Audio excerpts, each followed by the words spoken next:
Hello, I'm Dr. Janani, consultant emergency medicine specialist at Meridian Hospital. நம்ம இன்னைக்கு snake byte நடந்துச்சுன்னா அதுக்கான first aid என்னன்றதும் snake byte ஆகும்போது நம்ம என்ன பண்ணணும் என்ன பண்ணக்கூடாதுன்றதை பற்றியும் இன்னைக்கு நம்ம டிஸ்கஸ் பண்ணுவோம். So first 10 minutes snake byte ஆன உடனே நிறைய பேர் ரொம்ப பேனிக் ஆகி தேவையில்லாத நிறைய விஷயங்கள் செய்வாங்க. பர்டிகுலராக பார்த்தீங்கன்னா அந்த இடத்த நல்லா கட் பண்ணி விடுறது, இல்லைன்னா அந்த வெனமை சக் பண்ணுறேன்னு சக் பண்ண ட்ரை பண்ணுறது, அதை தவிர்த்து அந்த இடத்துல டைட்டாக ஒரு டானிக்கிட்ட கட்டி வச்சு அதில் பிளட் சப்ளை போக விடாமல் தடுக்கிறது, இதெல்லாம் எந்த வகையிலையுமே அந்த பேஷண்ட்டுக்கு ஹெல்ப் பண்ணாது.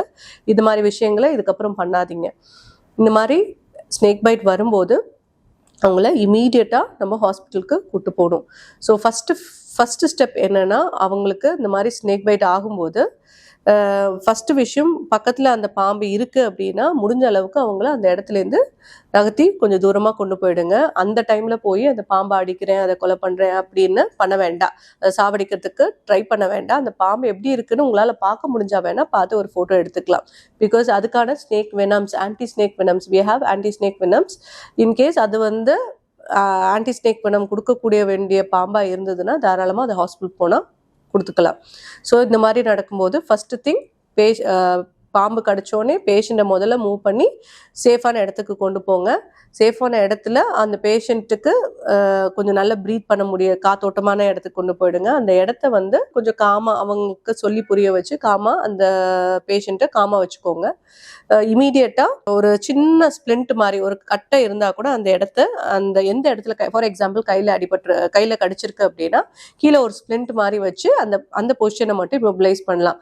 தேவையில்லாமல் ஒரு டானிக்கிட் கட்டி அதை டைட்டாக வைக்கணுன்றது அவசியம் கிடையாது. இதான் step 2.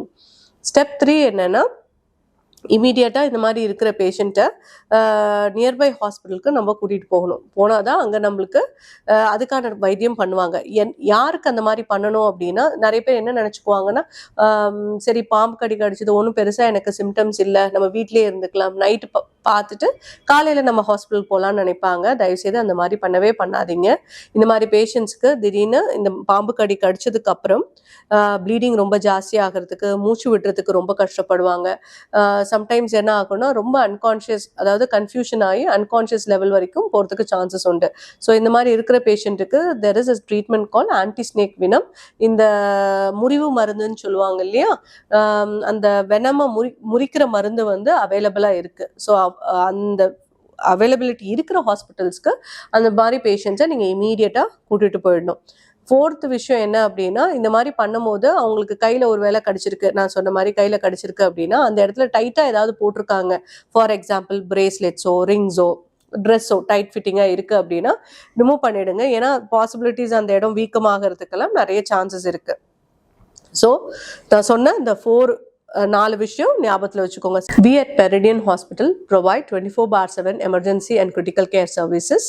As you all know, in emergency, every minute matters. Even a second matters. Thank you.